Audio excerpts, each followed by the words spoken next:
आपने अधिकतर सुना होगा कि माया और मोह के चक्कर में मनुष्य फंसा रहता है। जो व्यक्ति माया और मोह को त्याग देते हैं वही मोक्ष प्राप्त करते हैं।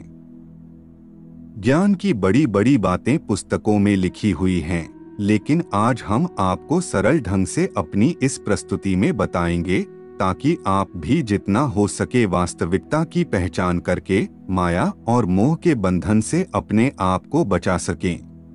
ज्ञान वृद्धि हेतु वीडियो को अंत तक देखें व चैनल को सब्सक्राइब अवश्य करें। अधिक समय न लेते हुए आरंभ करते हैं।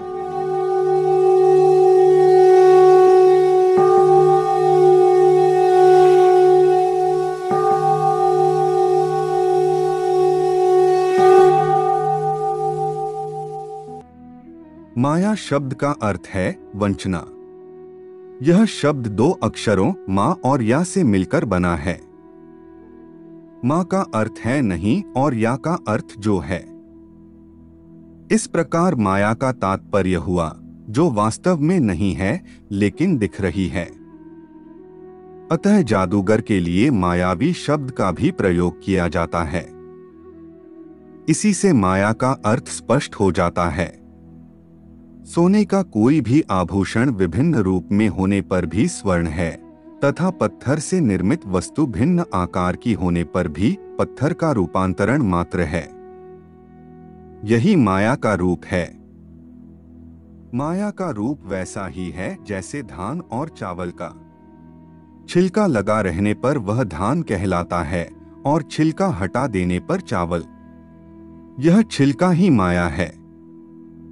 मायावश होकर कभी तो गुण दोष में बदल जाते हैं और कभी दोष ही गुण हो जाते हैं। श्रीमद् भगवद गीता में कहा गया है, अहंकार विमूढ़ात्मा कर्ताहमिति मन्यते, अर्थात अहंकार के वश में हो जाने पर मनुष्य की बुद्धि का नाश हो जाता है।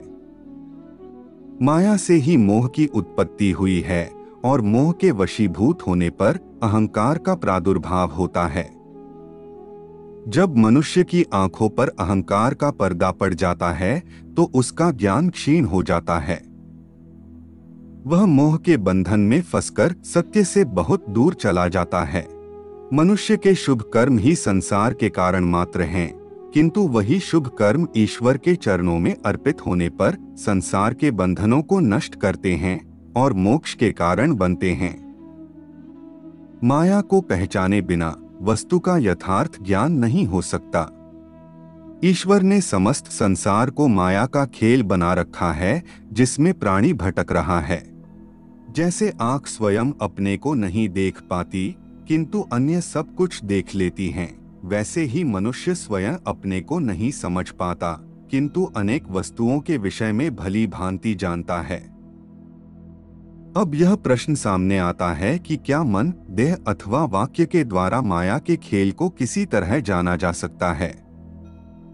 इस संदर्भ में श्रीमद् भगवद गीता में भगवान श्री कृष्ण अर्जुन से कहते हैं कि जब कोई मनुष्य किसी वस्तु को देखता है तो उसके प्रति उसमें लगाव उत्पन्न हो जाता है। इसी लगाव से मनुष्य के अंदर इच्छा जागृत होती है।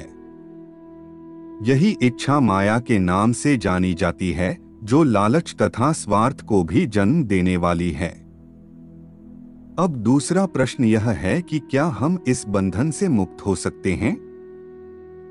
हमारे वेद एक स्वर से यही उच्चारित करते हैं कि इस चेतना से ऊपर उठने की आवश्यकता है। स्वयं के संबंध में कोई भाव नहीं आने देना चाहिए और यह समझना चाहिए कि विश्व की किसी भी वस्तु के संदर्भ में मुझ में या तुझ में का विभेद व्यर्थ है। ऐसी समझ हमें अपने अंदर अवश्य बनानी चाहिए। माया के चक्रव्यूह से बचने के लिए मनुष्य श्रेष्ठ पुस्तकें आदि पढ़कर ज्ञान प्राप्त करता है, लेकिन अपने अंदर बैठे माया के दूतों यानी मोह, स्वार्थ, लालच तथा अहंकार को न तो समझ पाता है और न ही उन्हें नियंत्रित कर पाता है।